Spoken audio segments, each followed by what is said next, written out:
Hi, my name is Dr. Ellen Storm, and this is a hopefully not too long this time follow-on video from the video that I posted 2 days ago about the insulin and C-peptide results in 3 of the babies in the Lucy Letby case. After I posted that video, somebody posted a link in the comments to a paper which was Hewitt et al. 2022, and it was called Increased Referrals for Congenital Hyperinsulinism, Genetic Testing in Children with Trisomy 21 Reflects the High Burden of Non-Genetic Risk Factors in this Group. I'm not actually going to talk in detail about this paper, and I'm not going to talk about CHI in Trisomy 21 either. What I do want to talk about today is the first sentence of the introduction, which really struck me when I read it, for reasons which I hope I will be able to explain. So the first sentence of the introduction goes like this: hyperinsulinism is a disorder of the pancreatic beta cell where inappropriately high levels of insulin are secreted, leading to hypoglycaemia. So I'm just going to repeat that again. Hyperinsulinism is a disorder of the pancreatic beta cell where inappropriately high levels of insulin are secreted, leading to hypoglycemia. Full stop.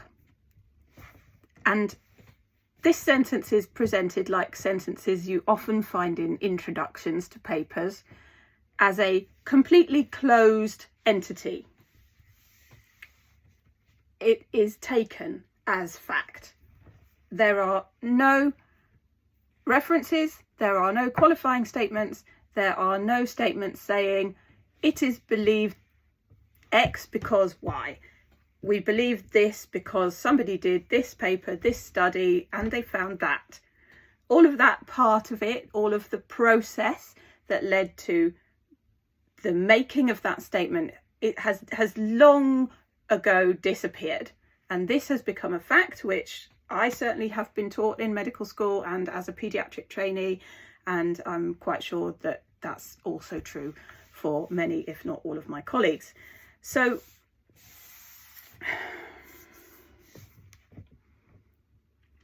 it's a problem where we are now, and what this kind of statement is something which the author of this book, Science in Action by Bruno Latour, very, very brilliant brain indeed, I think, calls a black box statement. This is a black box statement. And he talks about opening up black boxes, a bit like Pandora's box. So he talks about opening Pandora's black box. That's his, I think it's the first chapter.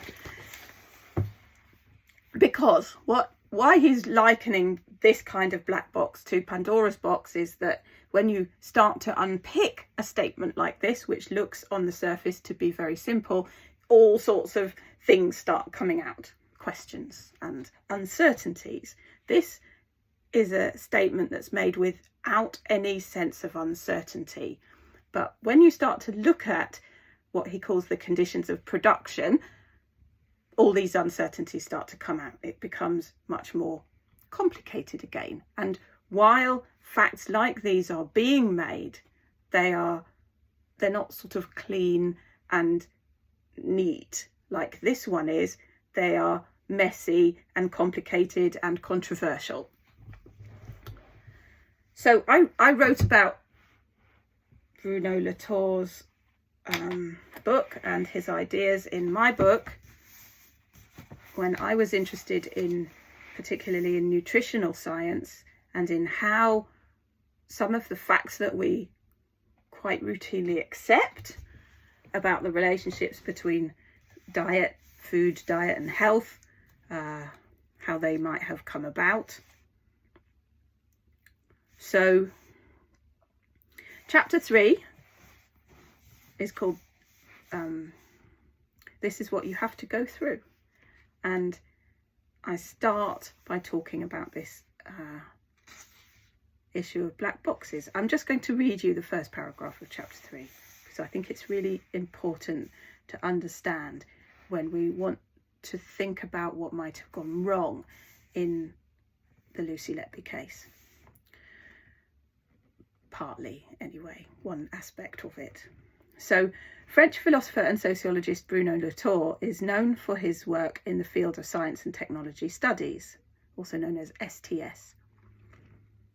As I also mentioned in the preface, in his book Science in Action, Latour distinguishes between scientists who are on the inside of the scientific process and the remaining majority of the population with whom he identifies who are on the outside.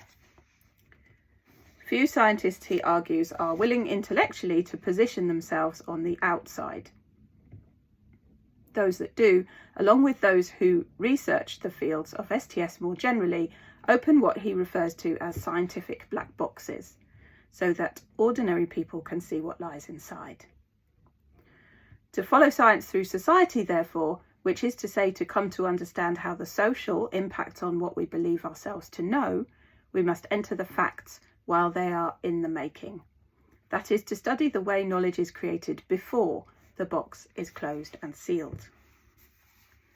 And then a little bit further down, I go on to say, to begin with, it becomes necessary to identify each of the individual claims being made that either add up or don't to the headline conclusion.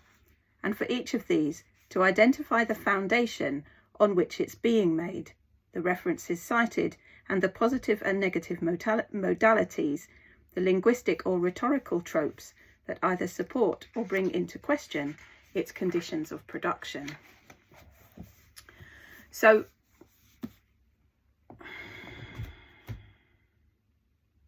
I don't know the conditions of production of this statement, but I do know that this is pretty much what I was taught in medical school and as a paediatric trainee, and I believe that's also probably true for most, if not all, of my colleagues.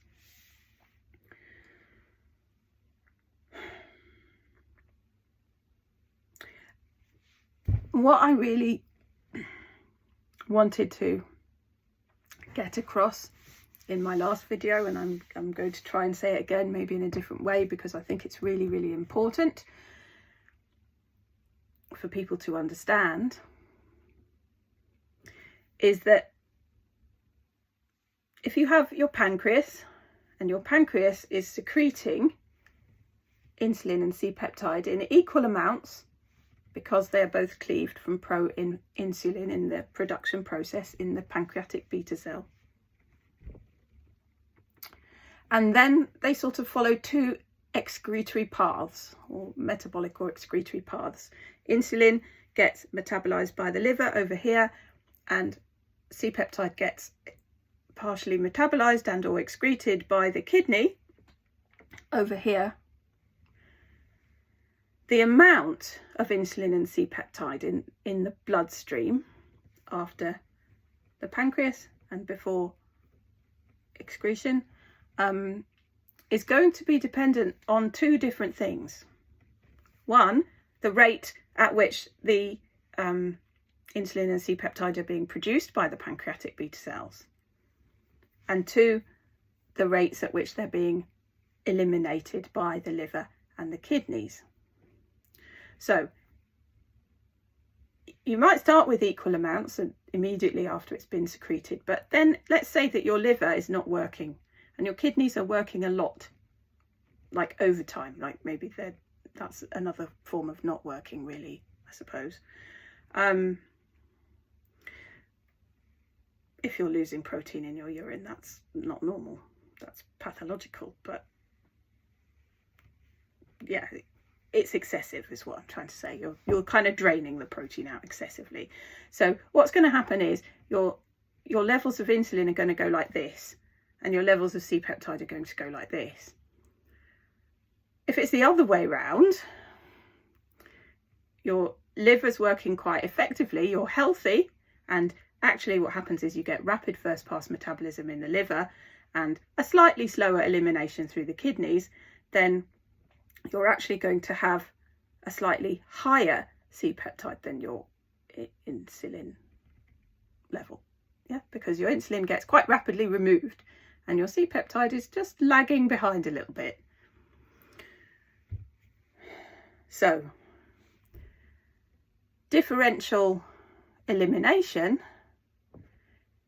results in different levels, relative levels of insulin and C-peptide. If for some reason your liver is not doing a good job at all, what you have is kind of like, it's like a blocked pipe over here, you know, you just, things back up behind it. And so potentially you could get a very high level of insulin or a persistent level of insulin where normally it's cleared very rapidly. Okay, so I'm going to read you the second sentence, if I can find it. Prolonged neonatal hyperinsulinism can be transient, often remitting within 6 months, with risk factors including male sex, low birth weight and perinatal stress. In contrast, persistent hyperinsulinism is likely to be genetic. So it may be the case that genetic hyperinsulinism is a disorder of the pancreatic beta cell, and it may be the case that some forms of transient hyperinsulinism are also disorders of the pancreatic beta cell. But we don't know very much about that, because as soon as you start seeing things like risk factors, as soon as I hear the words risk factors, alarm bells start ringing for me that says we don't really understand the pathological mechanisms at play here, because as soon as you know what causes it, you stop talking about risk factors and you say, well, X, Y, Z. So, you know, how does male sex, for example, result in excessive secretion of insulin by the pancreas or inadequate elimination of insulin or C-peptide by the liver? I don't know. I mean, it would presumably have to be genetic. But, you know, I think those things for me make me think, okay, we don't really understand this. We don't understand much about transient neonatal hyperinsulinism and what causes it, what might be the mechanisms by which a baby that is sick, premature, low birth weight, etc., for a short period of time can't handle insulin the way that one normally would.